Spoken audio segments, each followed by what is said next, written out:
우리 함께 인사 나눌까요? 샬롬. 샬롬. 네, 반갑습니다. 한 번 더 인사 나눕니다. 사랑합니다. 축복합니다. 주님 안에서 잘 됩니다. 네, 여러분들의 영혼이 잘 된 것처럼 여러분 범사도 잘 되는 은혜가 있기를 간절히 소원합니다. 광고 드린 것처럼 카자흐스탄 단기 선교가 돌아오는 수요일 새벽 일찍 떠납니다. 새벽 예배 전에 출발한다고 하니까 여러분 위해서 기도 많이 해주시면 좋겠어요. 주보 안에 간지를 넣어드렸습니다. 그렇죠? 일정하고 또 가시는 분들 명단하고 또 기도 제목하고 나왔으니까 늘 성경책 옆에 끼워두시고, 이걸 또 껴놓고 나서 주일날 한 번 또 읽는 거니까 일주일 내내 묵혀두지 마시고 수시로 보시면서 오늘은 어떤 사역하고 있겠구나 기도해 주면 좋겠다 생각합니다. 어느 때보다도 많은 훈련을 거쳐서 준비된 단교 선교입니다. 한 2년 정도 계속해서 선교사님들과 함께 훈련을 받았고, 이제 그 결실을 보기 위해서 또 떠나는 건데, 그럼 위에서도 기도 많이 했으면 좋겠고요. 끝까지 잘 주님 마음 가지고 겸손하게 감당하고 올 수 있도록 여러분 기도 부탁드리겠습니다. 사실은 우리가 가고자 하는 그 지역의 선교사님이 요 근래 좀 고민이 좀 많으셨대요. 이걸 그만둬야 될까? 몸도 별로 좋지 않고 많이 좀 어려워서 사역을 그만둬야 되나? 이제 이런 좀 고민을 하셨었는데, 이번 우리가 단기 선교 준비하고 또 연락하고 같이 교제하면서 마음에 좀 다시 도전을 받았다 그래요. 그래서 끝까지 내가 이 길을 걸어가겠다. 또 우리가 서로 위로 격려하니까 힘을 좀 얻었다 그러시는 거 보면 이미 가기도 전에 또 귀한 열매를 우리가 맛보고 있는 것은 아닐까 생각합니다. 여러분 마지막 잘 돌아올 때까지 더 많은 기도 부탁드리겠습니다. 우리는 지금 이제 요한계시록을 통해서 오늘 이 시대에 우리가 들어야 할 성령의 음성이 무언가를 지금 살펴보고 있는데요.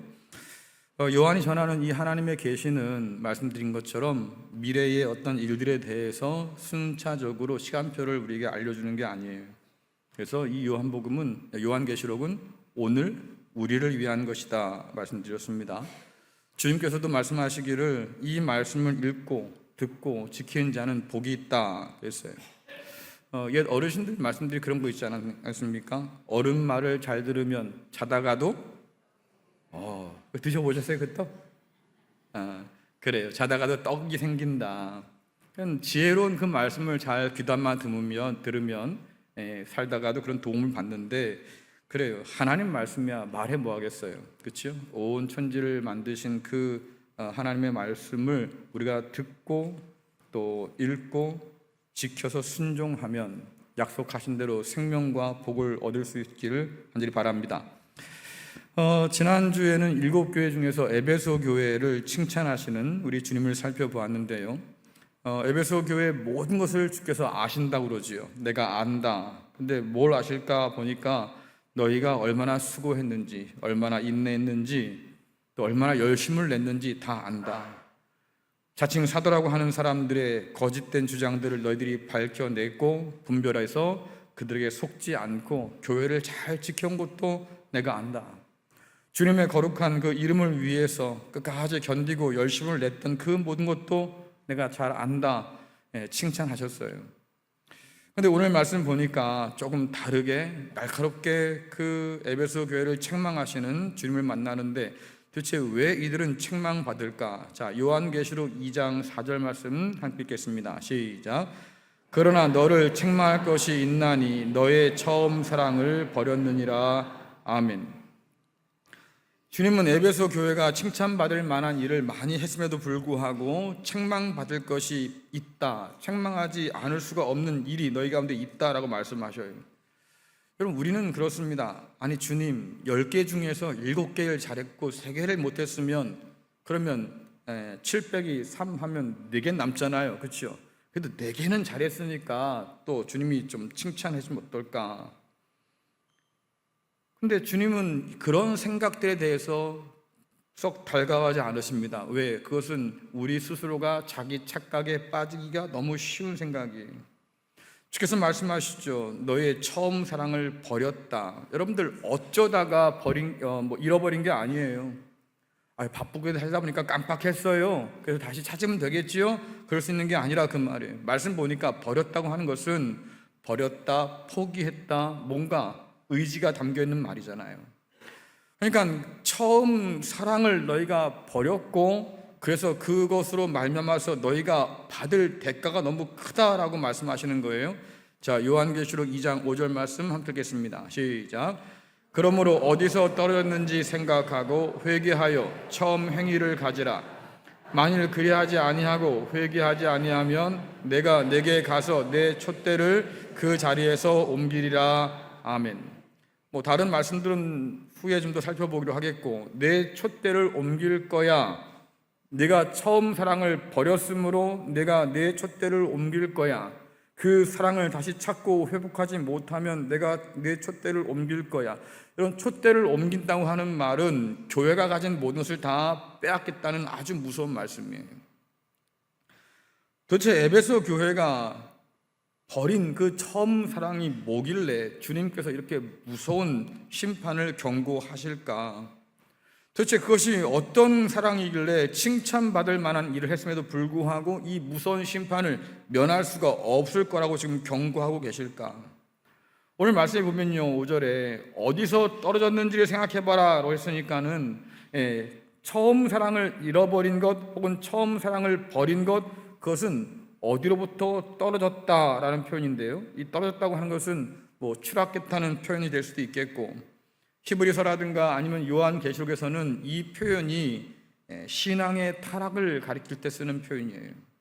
그러니까 너희가 그 처음 사랑을 잃어버려서 결국 신앙이 타락했고, 그렇기 때문에 너희에게 주었던 모든 걸 내가 다 빼앗아 버릴 거야, 촛대를 옮길 거다, 이렇게 말씀하는 거죠. 자, 그렇다면 에베소 교회가 잃어버린 그 처음 사랑은 도대체 뭘까? 말씀을 우리가 지난번 살펴본 것에 의하면 적어도 말입니다, 말씀에 대한 사랑이나 열정은 아니었을 것 같아요. 그렇죠? 왜냐하니까 이미 에베소 교회는 바울의 경고를 마음에 새겨들은 사람이에요. 내가 떠나면 사나운 이리때가 와서 너희를 물어 뜯은 것처럼 거짓 선지자들이 올 거야. 너희 가운데서도 사람들의 이목을 집중시켜서 자기 사람 만들려고 하는 그런 사람도 있겠지, 분명히 경고했어요. 그러니까 너희는 내가 밤낮 가르쳤던 그 말씀을 늘 기억하고 깨워서 그들을 대항해라. 그래요. 그 말씀을 잘 기억한 덕분에 에베소 교회는 거짓을 분별합니다. 악한 자를 용납하지 않았어요. 그렇죠? 이 모든 것들이 다 뭐겠습니까? 하나님의 말씀을 잘 붙들었기 때문에.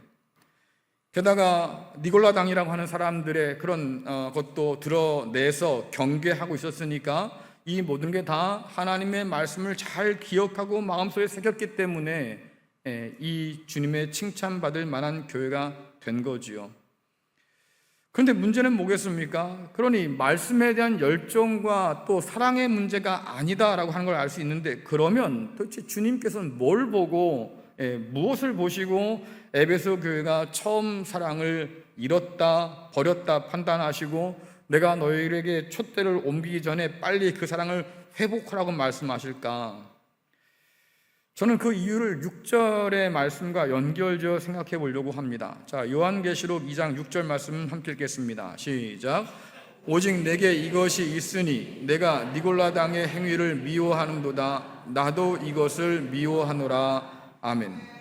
이 6절의 말씀을 가만히 생각해 보시면 이것이 지금 5절 뒤에 오는 것보다는 오히려 2절 뒤에 오는 게 훨씬 더 나을 수 있겠다라는 생각을 해봐요.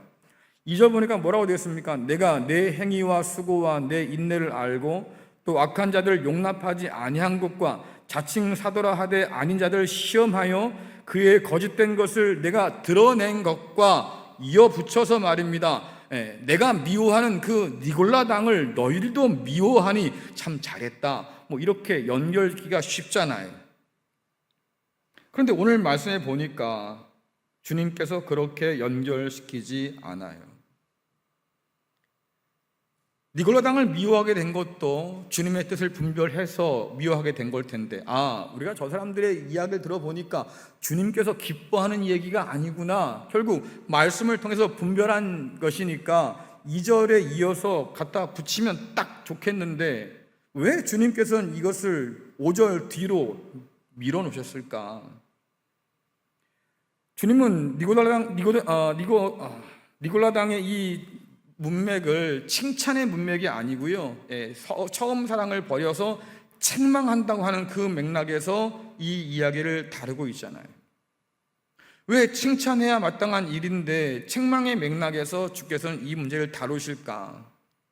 성경에는 잘 기록이 안 되어 있는데 그냥 제 생각이에요. 말씀을 묵상하다 보니까 드는 생각이, 니골라당의 이 주장이 에베소 교회가 사랑을 잃어버린 것과 굉장히 깊은 관계가 있을 것 같다 생각하는 거지요. 이 니골라당이 어떤 주장을 했을까? 성경에는 명확하게 구성되어 있지 않습니다. 드러나지 않습니다. 그런데 요한계시록의 문맥에서 보면 이 니골라당이 주장이 좀 예상이 되는 것이, 그들은 발람의 뒤를 따르는 사람들 혹은 이세벨의, 그러니까 음녀 이세벨을 따르는 사람들, 이들과 같은 무리로 이렇게 구별이 되는 사람들이에요. 이 사람들은 교회의 해가 되고 위험한 사람들이야, 이렇게 따로 그렇게 비슷한 집단끼리 묶어놨다 그 말이죠.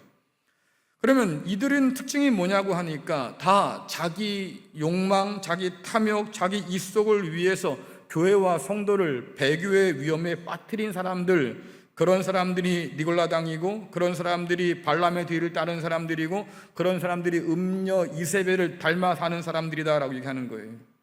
그러면 그들의 공통된 주장들을 좀 살펴보면 아마 이럴 것 같습니다. 교회는 우상 숭배를 금지했고 황제 숭배를 거부했어요. 이것이 교회의 공적인 입장이죠. 그런데 그런 교회의 가르침을 따르지 않고 아데미 여신이라든가 로마 황제를 섬기는 그 제사에 교인들도 참여해도 괜찮아, 아무런 문제가 없어 라고 가르친 사람들이 바로 니골라당이라든가 혹은 발람의 뒤를 따른 사람들 혹은 음녀 이세벨의 사람들이었어요. 그럼 한번 생각해 보세요. 갈팡질팡 하잖아요.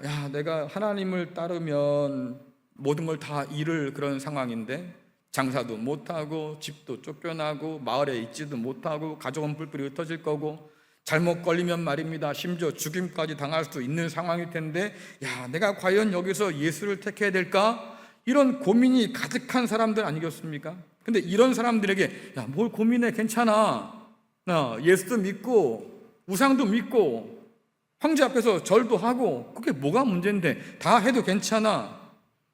여러분, 이런 말 들으면 속이 아마 시원해질 겁니다.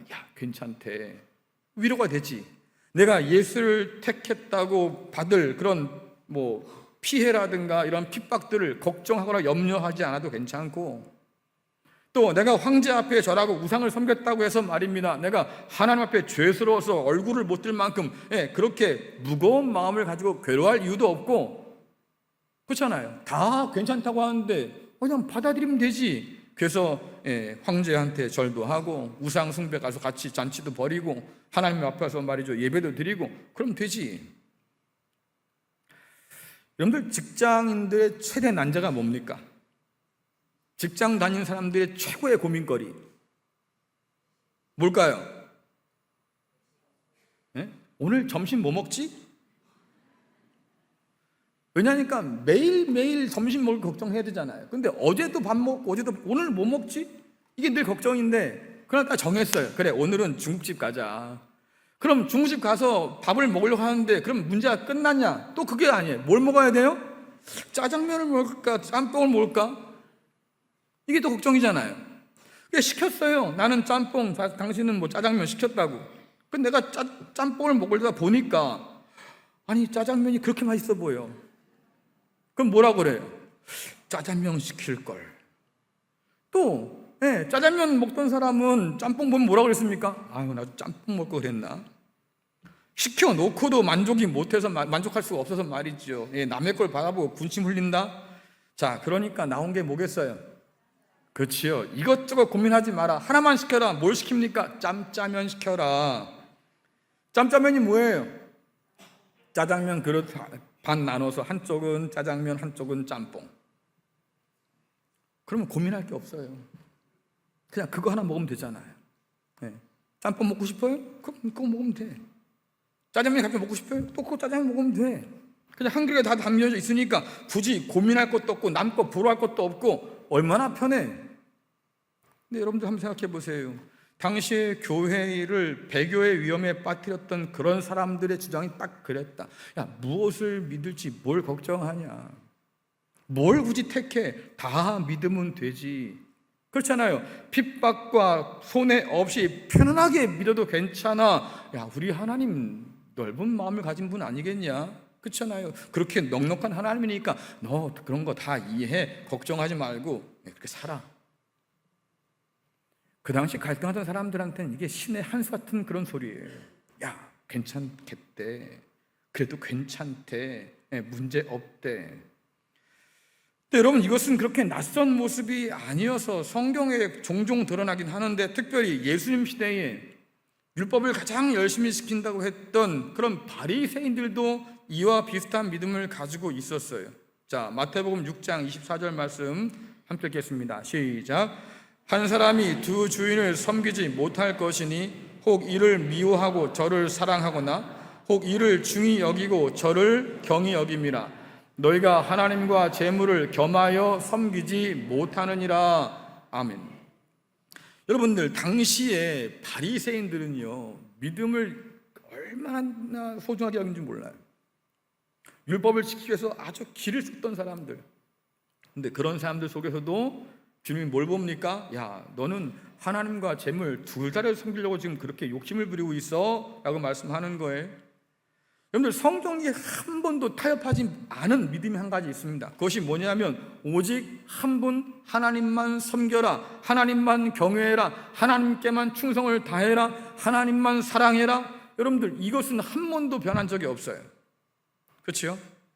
교회가 이제까지 그 믿음을 지켜오려고 애를 쓴 거 아니겠습니까?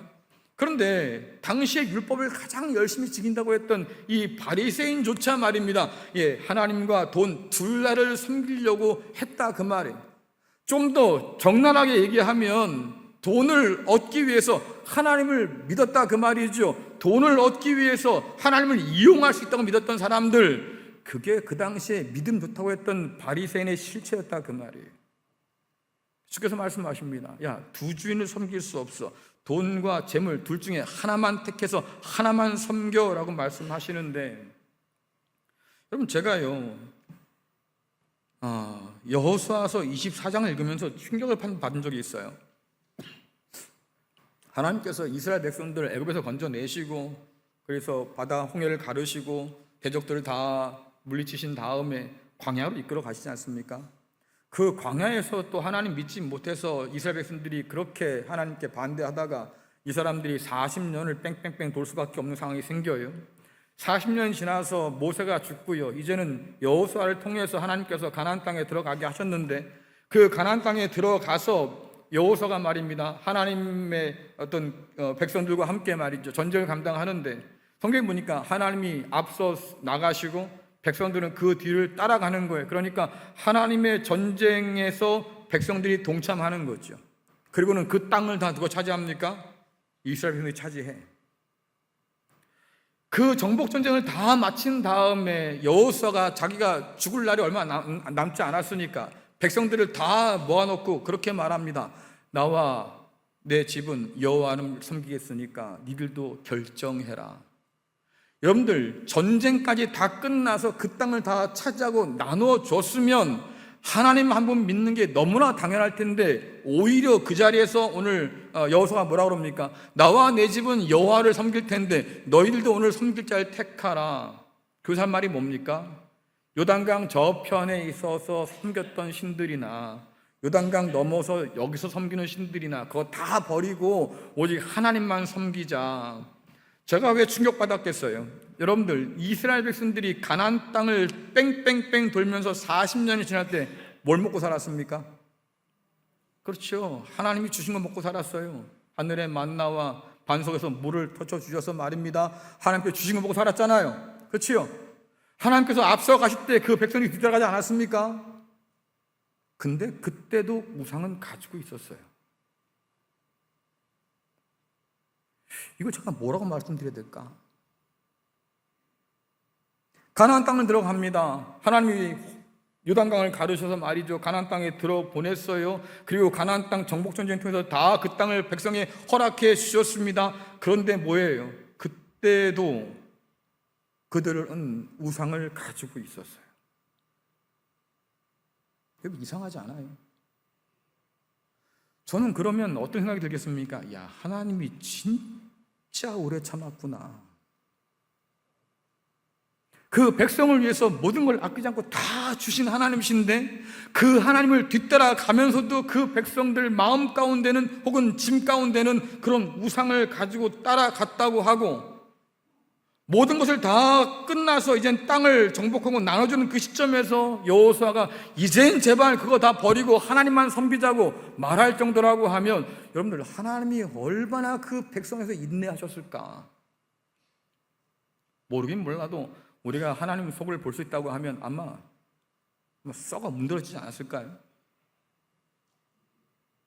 근데 오늘 주님께서 말씀하시는 거예요.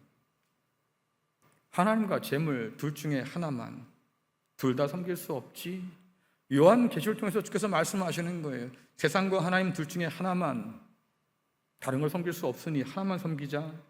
자, 근데 여러분, 이 선택은 단순히 내가 뭘 더 좋아하냐 선호하냐 여기에 따라 결정될 문제가 아닌 거예요. 짜장면이냐 짬뽕이냐 둘 중 하나만 고르면 되지, 커피냐 아니 녹차냐 둘 중 하나만 고르면 되지. 아니요, 그런 문제가 아니라 그 말이에요. 섬길 자를 택한다고 하는 것은 내 온 마음을 다 바쳐서 충성을 다할 사람을 고르라고 하는 얘기고, 섬길 자를 택하라고 하는 것은 오직 한 사람, 내 사랑을 다 드릴 그 사람을 택하라고 하는 건데, 여러분들, 사실은 둘을 동시에 섬기고 둘을 동시에 사랑한다 말할 때는, 여러분, 누가 그 사람을 충성된다 말할 수 있겠으며 누가 그 사람의 사랑이 진짜라고 말할 수 있겠어요? 여러분들, 박쥐 얘기 아시죠? 박쥐가 왜 동굴에 삽니까? 예? 박쥐가 동굴에 살게 된 배경을 아셔요? 모르시죠? 제가 말씀드릴게. 한우는 동화책 보니까 그런 얘기가 있더라고요. 사자가 다스리는 나라와 독수리가 다스리는 나라가 있었어요. 서로 싸움이 붙었네. 신나게 서로 싸우다 보니까 왔다 갔다 하잖아요, 전세가요. 그러니까 사자가 싸울 때 이기니까 박쥐가 와가지고 나는 발이 있어, 난 니네 편이야. 근데 또 싸우다 보니까 독수리 편이 또 이기거든요. 날개를 딱 펴가지고 난 날개가 있어, 난 니네 편이야. 그래서 서로 싸우다가 어느 한 편이 이겼으면 좋을 뻔했는데, 야, 우리 더 이상 싸우지 말자. 그래서 독수리하고 이 사자네하고 서로 화해를 했잖아요. 화해하고 나니까 얘는 어디로 가야 돼요? 너 날개에 달렸다고 뭐 그럴 땐 언제고, 이러니까 갈 데가 없는 거예요. 그래서 쫓겨나서 어디 갑니까? 동굴에 가 있다, 뭐 이런 얘기가 옛날에 있었어요. 제가 왜 이런 얘기를 합니까? 여러분들, 둘 다를 섬길 땐 결국 둘 다에게 충성을 다할 수가 없는 거지요. 둘 다를 사랑한다고 할 때는 그 누군가에게도 온전한 사랑을 줄 수 없는 거잖아요. 그렇죠?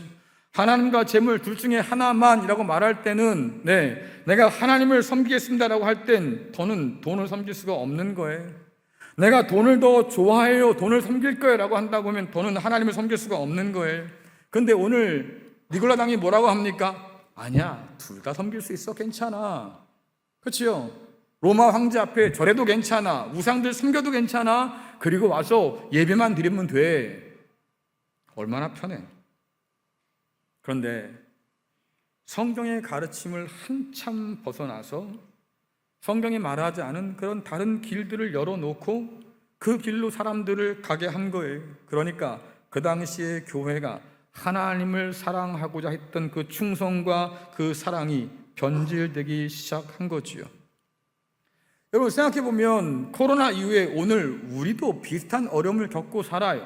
그리고 참 안타깝게도 엄밀히 말하면 이 어려움은 우리가 자초한 어려움이에요.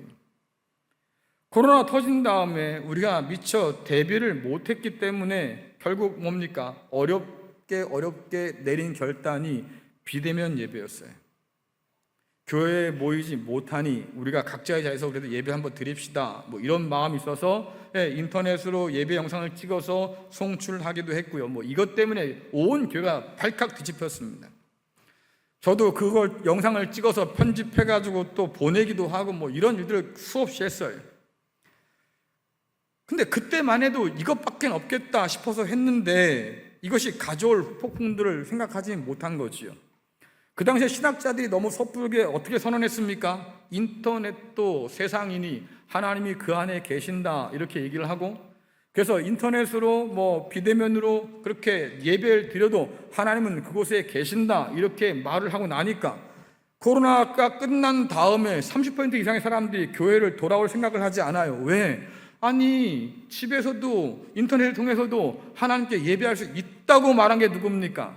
교회잖아요. 그러니 굳이 모일 필요가 없는 거예요.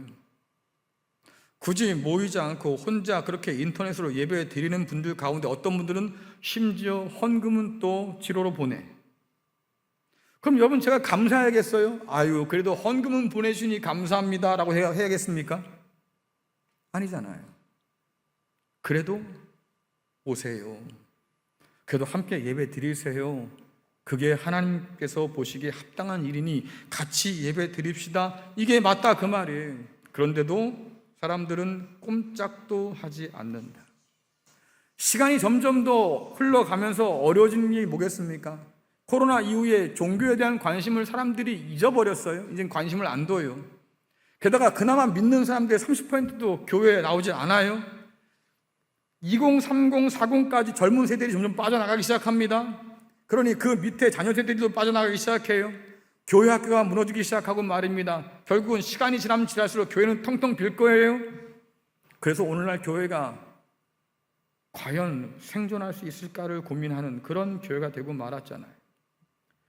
물론 어떤 사람들은 속편하게 말하기도 합니다. 아유, 그동안 교회 중심적으로 그렇게 살아왔으니까 이제는 좀 벗어나서 말이지, 우리의 삶의 자리에서 말입니다, 하나님의 뜻대로 사는 게 중요하지 않겠어? 누가 그거 중요하지 않다고 그래요? 그런데 공급받을 데가 없잖아요. 복음이 무엇인지, 주께서 뭘 원하시는지 그것을 가르치고 깨닫게 하는 곳이 없잖아요. 교회 공동체가 그 일들을 감당해야 했는데 그 일을 감당할 수 없다, 그 말이에요. 그러니 교회를 다녀도 성경을 몰라요. 교회를 다녀도 무엇을 믿는지 몰라요. 그런 사람들이 교회에 가득가득하다고 하면 여러분들 교회에 무슨 소망이 있어요? 오늘 우리가 단기 선교팀을 보내는데 이분들이 가가지고 섬기면서 복음을 전할 거예요. 근데 무엇을 전할지 모른다고 하면 가서 뭐 할 거예요? 이거지요. 여러분, 봉사하려고 가는 거 아니에요. 그 봉사를 통해서 그리스도 예수의 복음을 증거할 기회를 얻으려고 가는 거지. 거기 있는 선교사들을 돕고 말입니다, 그들을 통해서 하나님께서 참된 복음을 증거하기 위해서 말입니다, 우리를 돕는 사람들로 보내는 거 아니겠어요? 그럼 교회가 복음을 알아야지요. 말씀이 뭔 줄 알아야지요. 무엇을 전해야 할지, 무엇을 믿어야 할지, 아니, 알아야 할 거 아니에요. 근데 그러지 못한다, 그 말이에요. 기초 학력 조사라는 걸 합니다. 학교 가면 아이들 시험 결과를 쭉 통계를 내서 말입니다, 현재 이 연령대 아이들의 학력이 얼마나 될까, 그 다음 그 이상을 공부할 수 있는 능력을 갖출 수 있을까, 여러분 그걸 고민하면서 시험도 보고 평가도 하거든요. 오늘날 교회가 말입니다, 학력 평가를 해보면 과연 우리가 성경을 혹은 하나님의 말씀을, 진리를 어느 정도 깨닫고 알아서 가르치고 나누고 증거하고 전도할 수 있겠어요? 그게 안 돼서 지금 문제인 거예요. 괜히 뭐 헌금도 안 들어간다고 사람들이 그냥 뺄탕하는 건 줄 아셔요? 그건 세상 사람들이 하는 얘기고, 야, 교회가 일요일날 그렇게 모이려고 하는 건, 길을 쓰고 모이려고 하는 건 돈이 안 들어올까 봐 그런단다, 이 얘기를 여러분도 똑같이 한다고 하면 나가세요. 뭐가 달라 세상 사람하고? 근데 여러분, 그것 때문에 하는 거 아니에요. 생명의 말씀이라며, 이 말씀이 우리를 살린다면, 하나님께서 이 말씀을 통해서 세상을 고친다면, 그러면 이 말씀을 우리가 온전히 알아서 증거할 수는 있어야 될 거 아닙니까? 근데 모여야지, 배워야지, 들어야지. 근데 그럴 수가 없는 상황이에요. 어떤 분들은 그래요. 아유, 그 안 나온 사람들 다 떠날 사람들이었어. 왜 사람들은 왜 어려울 때 진짜 그걸 뭐 안다고 그러잖아요. 어려울 때 친구가 진짜 친구다. 어려울 때 믿음이 진짜 믿음이다. 아, 그런 게 다 떠나간 사람, 어차피 다 떠나갈 사람들이었어. 다 바람에 날리는 겨우 같은 사람들인 거지. 아, 그래서 괜찮다는 거예요, 지금? 속상하죠. 낙관적으로 생각하기엔 너무 위험하다, 그 말이에요, 지금. 그래서 여러분들 주님 말씀 한번 들어보세요. 마태복음 24장 10절부터 12절 말씀 함께 읽겠습니다. 시작. 그때 많은 사람이 실족하게 되어 서로 잡아주고 서로 미워하겠으며 거짓 선지자가 많이 일어나 많은 사람을 미혹하겠으며 불법이 성행함으로 많은 사람의 사랑이 식어지리라.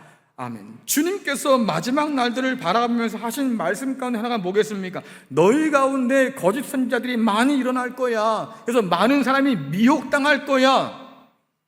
에베소 교회에 들어왔던 그 자칭 선지자라 사도라 하는 사람들, 그 말씀을 통해서 많은 사람들을 무너뜨릴 거야. 불법이 성행해서 많은 사람들이 사랑이 식어지게 될 거야. 주님께서 염려하시는 날들이란 말이에요. 그럼 한번 여러분들 물어봅시다. 코로나 이후에 주님을 향한 우리의 사랑은 여전해요? 온전합니까? 주님께서 우리를 바라보실 때, 야, 참 잘했는데 내가 한 가지 책망할 것이 있다. 네가 첫사랑을 버렸어 라고 말하면 우리가 뭐라고 말할 수 있겠어요? 과연 그 사랑은 오늘도 우리 안에 여전할까? 식어가는 것은 아닐까? 교회가 이전처럼 이렇게 모여서 예배 드리고 말입니다. 여러 사역들이 지금 제 궤도를 찾고 있긴 하지만 중요한 건 뭐라고요? 우리 안에 그 사랑이 여전해서 식지 않았을까? 저는 요즘 온라인 예배를 보면 사실 걱정해요. 왜? 우리 교회 같이 예배 드리다가 말입니다. 요양병원으로 가게 되신 분들 계셔요. 그분들 유일한 낙이 뭐냐면 동영상 보고 예배 드리는 거예요. 아유, 내가 저기서 예배드리고 섬겼던 그 교회인데 내가 지금 가지 못해서 이렇게라도 예배드리고 싶어요. 얼마나 간절해. 사실은 이런 분들 때문에 제가 이 인터넷 송출을 중단을 못하는 거예요. 그런 분들 때문에. 그러나 여러분들 누군가에게는 말입니다. 이 인터넷상의 온라인 예배가 말이죠, 배교의 온상이 될 수 있겠다. 왜? 이스라엘 백성들이 말이죠, 높은 나무, 푸른 나무 밑에마다 다들 제단을 쌓고 거기서 분향하고 제사 지낸 것처럼 이제는 여러분 각자의 자리에서 그것이 어디든 간에 말입니다, 그냥 그렇게 난 예배했어. 그런 시대가 되었으니까. 어떤 분은 그럴지 모르겠어요. 아니, 주님께서 그랬잖아요. 이 산도 말고 저 산도 말고 신령과 진정으로 예배할 때가 온다고. 아, 그래서 내가 어딜 갔든 심지어 화장실에 앉아서 볼일 보면서 난 예배 드린다고요.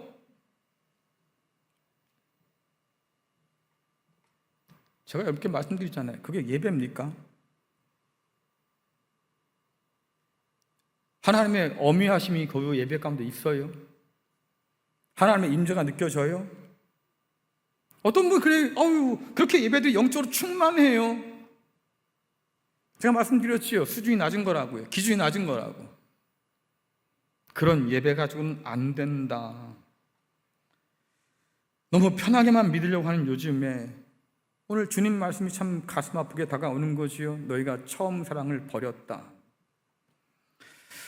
여러분, 일이든 어떤 일이든 간에 과정을 중요하게 사람이 있는가 하면 결과를 중요하게 여기는 사람이 있지요. 제가 축구를 좋아하니까 축구를 예를 들면 이런 거예요. 축구는 골로 말한다, 이런 사람이 있어요. 그렇죠? 어쨌든 이겨야 돼. 결과로 말하는 거야. 이런 사람들은 결과주의자예요. 근데 어떤 사람들은 그게 중요한 게 아니고 과정이 중요해. 우리가 연습한 대로 말이지, 훈련 받은 대로 그렇게 게임을 했는가? 이게 중요하지. 졌던 이겼던 상관없이 일단 그게 가장 중요해. 이런 사람들은요, 과정을 중요하게 여기는 사람들이에요. 단순히 이겼다는 것에 만족하지 않고 우리가 준비한 만큼의 플레이를 잘 감당했을까? 이런 사람들은 비록 저도 뭐라 그럽니까? 졌지만 그래도 잘 싸웠어 우리는. 왜? 준비한 만큼 했으니까. 상대방이 더 뛰어난 걸 어떻게 해? 하지만 우리는 할 거 다 했어. 후회가 없잖아요. 그렇죠? 그러면 누가 더 발전하겠어요? 어떻게든 이기면 돼? 아니요.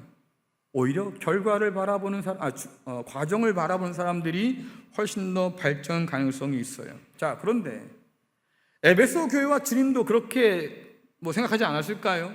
어쩌면 에베소 교회는요, 야, 그래도 우리가 잘 견뎠지? 그런지는 모르겠어요. 우리가 예수님의 그 말씀을 가지고 말이지, 사도들의 거짓된 것도 다 드러냈고, 니고라당도 걸러냈고, 악한 자도 용납하지 않았고, 결국 우리는 잘 견뎠고, 결국 이겼지? 그래요. 그 결과에 집착하고 만족했는지도 몰라요.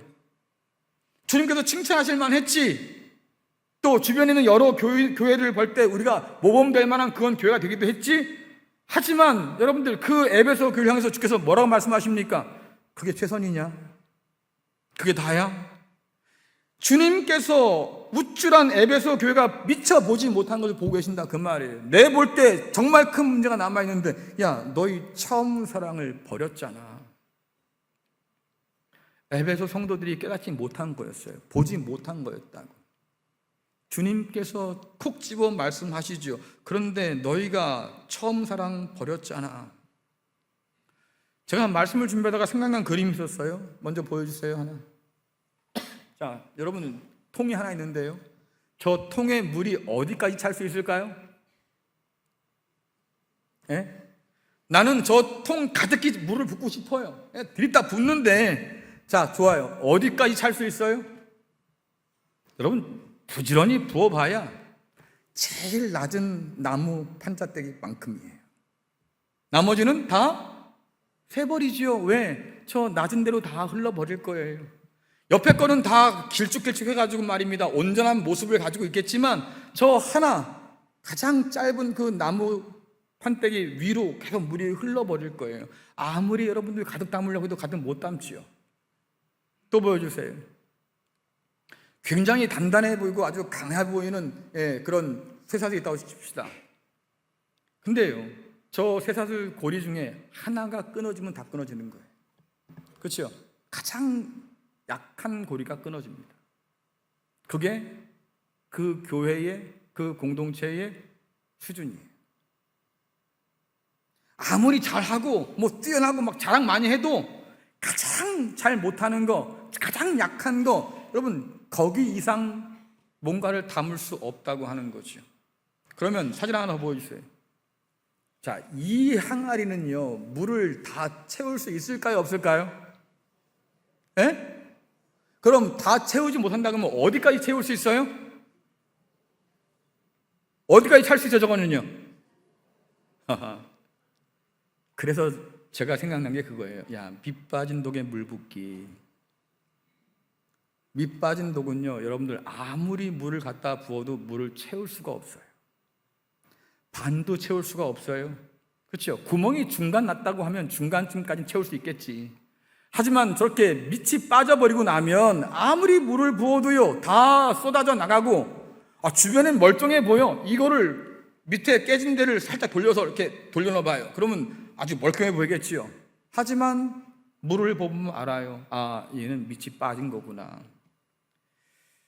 제가 왜 이 말씀 드릴까요? 주님께서 오늘 에베소 교회에게 하고 싶은 말씀이 이것 아니었을까? 야, 니들 온전해 보여. 잘한 것도 있어. 그래, 말씀 잘 지켰지. 그래서 그거 가지고 교회를 잘 세웠지. 오케이, 인정할게. 근데 말이야, 내가 볼 때 너희들 밑 빠진 독 같아. 왜? 다 잃어버릴 위기가 지금 있다, 그 말이에요. 바울이 말하죠, 고린도 교회를 향해서. 사랑이 없으면 아무것도 아니다. 심지어 너희가 우리의 몸을 말입니다, 불사르게 내어줄 만큼 그렇게 엄청난 큰 희생을 우리가 한다 할지라도 바울은 아주 매정합니다. 사랑이 없으면 아무것도 아니다. 그러니 주님 진단에 따르면 처음 사랑을 버린 그 에베소 교회는 마치 밑 빠진 독과 같아서 제 기능을 하지 못하지요.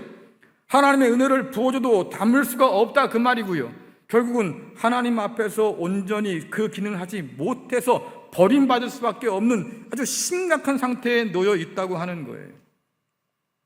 그래서 오늘 주께서 뭐라고 말씀하시는 겁니까? 너네 말씀 잘 지킨 거 알겠는데, 그래, 그거 가지고 너무 우쭐대지 말아라, 그 말이에요. 왜? 정신 바짝 차려. 사랑 회복하지 못하면 내가 촛대로 옮겨버릴 거야. 여러분, 이게 주님께서 그 교회에게 해주고 싶은 말씀인데, 그런 면에서 보면 오늘 에베소 교회에 주신 경고의 말씀은 오늘 우리가 귀 기울여 드릴 말씀이 분명해. 왜? 우리 역시도 세상 한복판에 살면서 말입니다, 하나님의 백성으로 산다고 하지만 여전히 우리는 세상에 포로되어 살기 때문이지요. 성경은 말합니다. 새 속에 물들지 마세요 라고 분명히 경고하는데, 그 세상이 교회 가운데 이미 성큼 들어와서 자리를 잡았어요. 구멍이 나도 아주 크게 났지요. 히브리서라든가 이런 사람들이 우리에게 뭘 가르쳐 줍니까? 죄와 피를 싸워라, 저항해라, 세상에 그냥 딸려가지 말고 말입니다, 저항하며 살아라, 복음 가지고 말이죠, 말씀대로 살아라. 근데 우리는 다 딸려가요. 저항을 잊어버렸어요. 미끼를 문 고기가요, 낚싯줄에 속절없이 끌려가는 것처럼. 근데 성경은 뭐라고 그럽니까? 주님께서 제자들 부를 때만 해도 내가 사람을 낚을 어부가 되게 할 거야. 근데 우리가 낚였어요, 지금이요. 그래서 세상 미끼를 밀고 끌려가는 중이에요. 바울의 염려대로 경건의 모양은 있는데 능력이 없어요. 말씀의 능력이 우리 삶 가운데 드러나지 않아요. 그러니 세상 나가면 족족 다 무릎 꿇고 말지요. 내 인격이 달라져요? 내 삶의 변화가 찾아와요?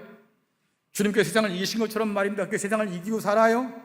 아니면 주님께서 그 모든 시험과 유혹을 이긴 것처럼 말입니다, 말씀을 가지고 버티고 이겨보려고 기란으로 써먹고 있습니까? 그렇지 않다, 그 말이에요. 빛과 소금의 역할을 감당해서 진리로 세상을 뒤집어 놓으라고 우리를 불러주셨는데 말입니다, 이제는 세상에 몰려서 말이에요, 우리가 거짓과 진실을 구별을 못해요. 참 부끄럽게도 말입니다, 가짜 뉴스의 유통 중에 가장 큰 유통자가 교회래잖아요. 이게 어디 가서 얼굴도 못 두고 살겠어. 그래서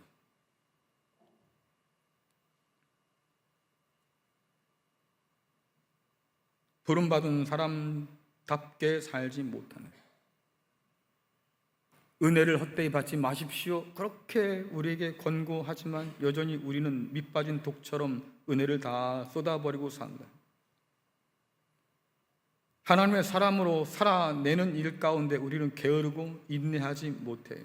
한번 여쭤보겠습니다. 주님 오실까요? 주님 오실까요? 근데 왜 김장 안 해요? 왜 김장하지 않습니까? 부대 사단장이 오랜만에 한번 검사하러 온다고 하면 난리 나지요. 청소에 뭐에 그냥 난리 납니다. 제가 어릴 때 꽤나 개구장이어서 학교 쉬는 시간에 복도가 있잖아요. 복도는 항상 우리 놀이터니까. 근데 어느 날은 제가 제 친구랑 신나게 씨름하고 놀다가 그 교실 안에서 씨름판이 벌어졌어요. 죽어라 씨름하고 있는데 선생님 뭔지도 몰랐어요. 선생님이 들어오시더만, 야 반장 너 지금 뭐 하는 거야?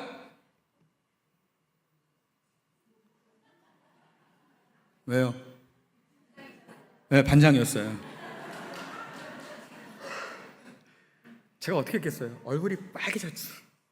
왜냐하면 수업 시간 다가오기 전에 준비해서, 야 앉아있어 선생님, 야 너 이름 너 누구냐, 이런 사람인데, 그날은 제가 열심히 씨름하다 걸려가지고, 자 여러분들, 선생님이 야 계단 올라왔어 그러면 다 앉아가지고 책 펴고 앉아 있어야 되잖아요.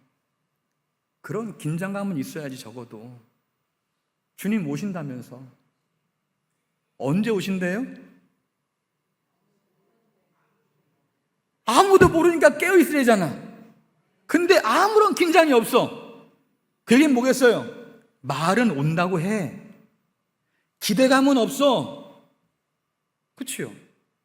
이게 얼마나 여러분들 이율배반적인 행동입니까? 오신다고 하면 분명히 오실 텐데, 그러면 곧 오신다고 했으면 긴장감은 있어야지요. 긴장감도 없어요. 그렇다고 하면 여러분들, 우린 도대체 오늘 뭘로 살까? 그래서 여러분께 물어볼 수밖에 없는 거예요. 오늘 이 말씀을 통해서 주님을 향한 우리의 처음 사랑은 여전할까? 하나님과 세상 모두를 다 섬길 수 있다고 하는 이들의 거짓말에 오늘 우리도 속고 사는 것은 아닐까? 돈을 잃으면 조금 잃은 것이고 건강 잃으면 전부를 잃은 것이다 라는 세상 말이 있습니다.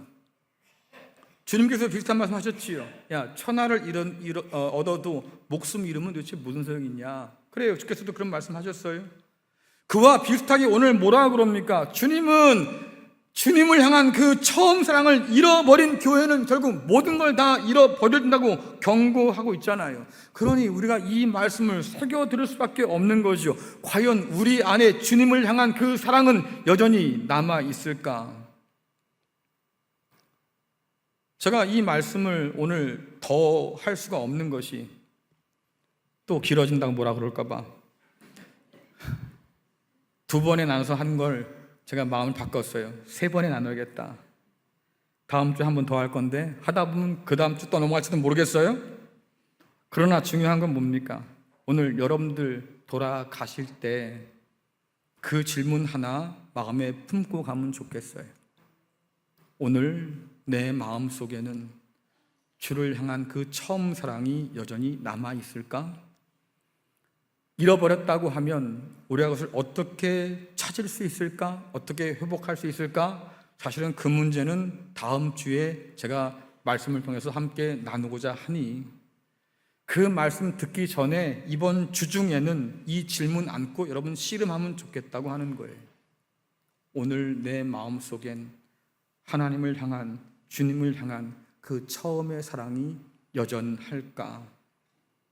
그렇지 않다면 어떻게 회복할지 다음 나누는 말씀을 통해서 지혜를 얻으면 좋겠고요. 여전히 내 안에 주님을 향한 사랑이 남아있어요 라고 하는 사람들은 그 사랑이 헛되지 않도록 오직 하나님 한 분만을 섬기며 살아가는 복된 역사가 있기를 간절히 축원합니다.